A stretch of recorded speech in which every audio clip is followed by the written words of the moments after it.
मल्ल द्वादशी एवं भीम द्वादशी व्रत का विधान।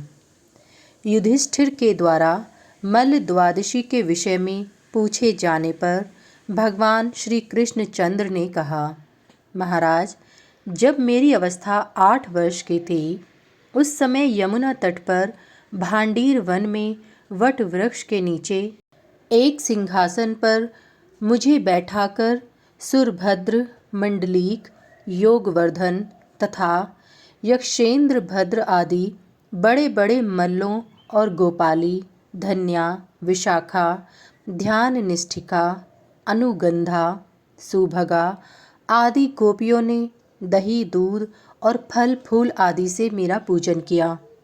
तत्पश्चात 308 मल्लों ने भक्तिपूर्वक मेरा पूजन करते हुए मल्ल युद्ध को संपन्न किया तथा हमारी प्रसन्नता के लिए बड़ा भारी उत्सव मनाया। उस महोत्सव में भांति भांति के भक्ष्य भोजन, गोदान, गोष्ठी तथा पूजन आदि कार्य संपन्न किए गए थे।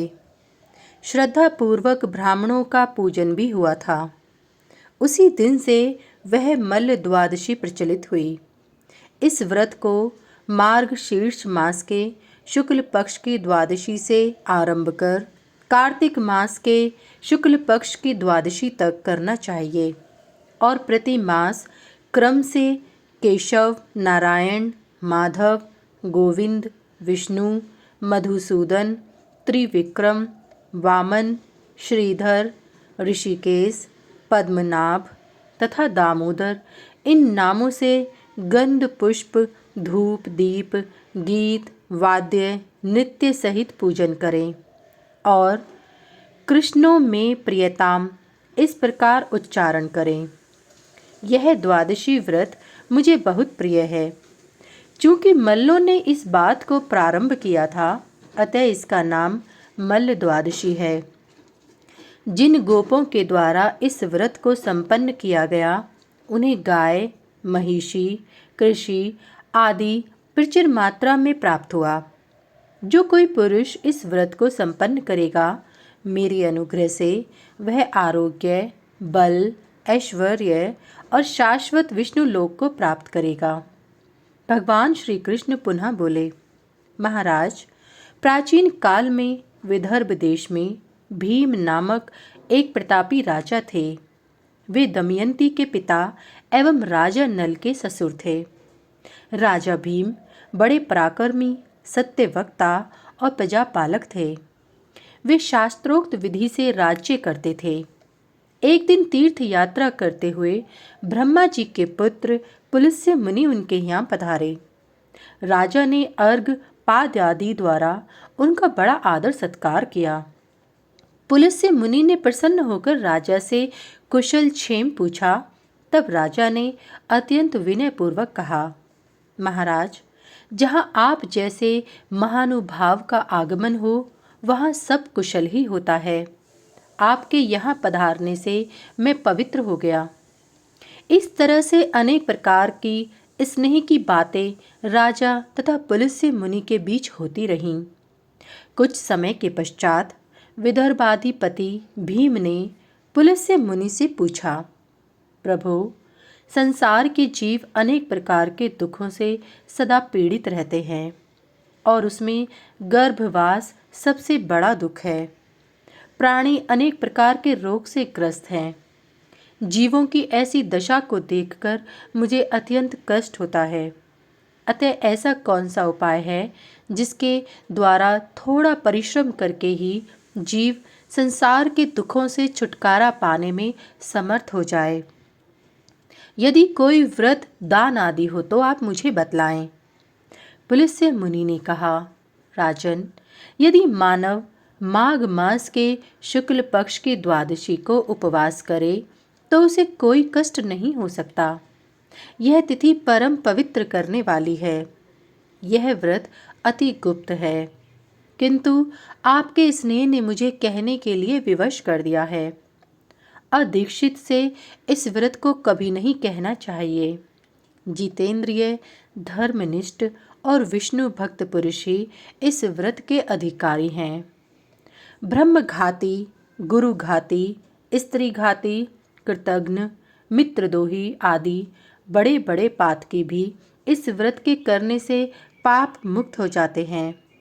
इसके लिए शुद्ध तिथि में और अच्छे मुहूर्त में 10 हाथ लंबा चौड़ा मंडप तैयार करना चाहिए तथा उसके मध्य में 5 हाथ की एक वेदी बनानी चाहिए।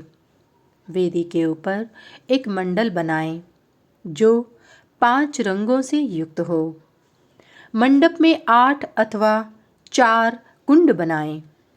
कुंडों में ब्राह्मण को उपस्थापित करें।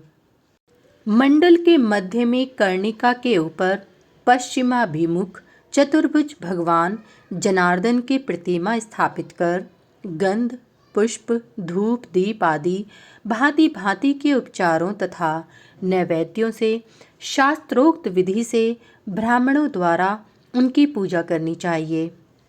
नारायण के सम्मुख 2 स्तंभ गाड़कर उनके ऊपर एक आड़ा काष्ठ रख उसमें एक दृढ़ छींका बांधना चाहिए। उस पर सुवर्ण, चांदी, ताम्र अथवा मृत्तिका का सहस्त्र, शत या एक छिद्र समन्वित उत्तम कलश जल, दूध अथवा घी से पूर्ण कर रखना चाहिए। पलाश की समिधा, तिल, घृत, खीर और शमी पत्रों से ग्रहों के लिए आहुति देनी चाहिए। ईशान कोण में ग्रहों का पीठ स्थापन कर ग्रह यज्ञ विधान से ग्रहों की पूजा करनी चाहिए। पूर्व आदि दिशाओं में इंद्र, यम, वरुण और कुबेर का पूजन कर शुक्ल वस्त्र तथा चंदन से भूषित हाथ में कुश लेकर यजमान को एक पीढ़े के ऊपर भगवान के सामने बैठना चाहिए। यजमान को एकाग्रचित्त हो कलश से गिरती जलधारा वसोर धारा को निम्न मंत्र का पाठ करते हुए भगवान को प्रणाम पूर्वक अपने सिर पर धारण करना चाहिए। नमस्ते देव देवेश, नमस्ते भुवनेश्वर, व्रतेनानेन मां पाहि परमात्मन नमोस्तुते। उस समय ब्राह्मणों को चारों दिशाओं के कुंडों में हवन करना चाहिए। साथ ही शांति का अध्याय और विष्णु सूक्त का पाठ किया जाना चाहिए। शंख ध्वनि करनी चाहिए। भांति भांति के वाद्यों को बजाना चाहिए। पुण्य जयघोष करना चाहिए। मांगलिक स्तुति पाठ करना चाहिए। इस तरह के मांगलिक कार्य करते हुए यजमान को हरिवंश, सौपर्णिक, सुपर्ण सूक्त, आख्यान और महाभारत आदि का श्रवण करते हुए जागरण पूर्वक रात्रि व्यतीत करनी चाहिए। भगवान के ऊपर गिरती हुई वसोर धारा समस्त सिद्धियों को प्रदान करने वाली है। दूसरे दिन प्रातः यजमान ब्राह्मणों के साथ किसी पुण्य जलाशय अथवा नदी आदि में स्नान कर शुक्ल वस्त्र पहनकर प्रसन्न चित्त से भगवान भास्कर को अर्घ्य दे। पुष्प, धूप, दीप आदि उपचारों से भगवान पुरुषोत्तम की पूजा करे। हवन करके भक्ति पूर्वक पूर्णाहुति दे। यज्ञ में उपस्थित सभी ब्राह्मणों का शय्या, भोजन, गोदान, वस्त्र, आभूषण आदि द्वारा पूजन करें और आचार्य की विशेष रूप से पूजा करें। जैसे ब्राह्मण एवं आचार्य संतुष्ट हो वैसा यत्न करें, क्योंकि आचार्य साक्षात देवतुल्य गुरु हैं। दीनों, अनाथों तथा अभ्यांगतों को भी संतुष्ट करे। अनंतर स्वयं भी हविष्य का भोजन करे। राजन, इस प्रकार मैंने इस भीम द्वादशी व्रत का विधान बतलाया। इससे पापिष्ट व्यक्ति भी पाप मुक्त हो जाते हैं, इसमें संदेह नहीं। यह विष्णु याग सैकड़ों वाजपेय एवं अतिरात्र यागों से विशेष फलदायी है। इस भीम द्वादशी का व्रत करने वाले स्त्री पुरुष 7 जन्मों तक अखंड सौभाग्य, आयु, आरोग्य तथा सभी संपदाओं को प्राप्त करते हैं। अनंतर मृत्यु के बाद क्रमश विष्णुपुर, रुद्रलोक तथा ब्रह्मलोक को प्राप्त करते हैं।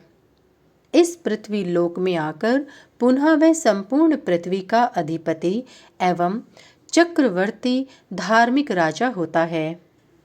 इस व्रत को प्राचीन काल में महात्मा सगर, अज, धुंधुमार, दिलीप, ययाति तथा अन्य महान श्रेष्ठ राजाओं ने किया था और स्त्री, वैश्य एवं शूद्रों ने भी धर्म की कामना से इस व्रत को किया था। भृगु आदि मुनियों और सभी वेदज्ञ ब्राह्मणों द्वारा भी इसका अनुष्ठान हुआ था। हे राजन, आपके पूछने पर मैंने इसे बतलाया है, अतः आज से यह द्वादशी आपके भीम द्वादशी नाम से पृथ्वी पर ख्याति प्राप्त करेगी।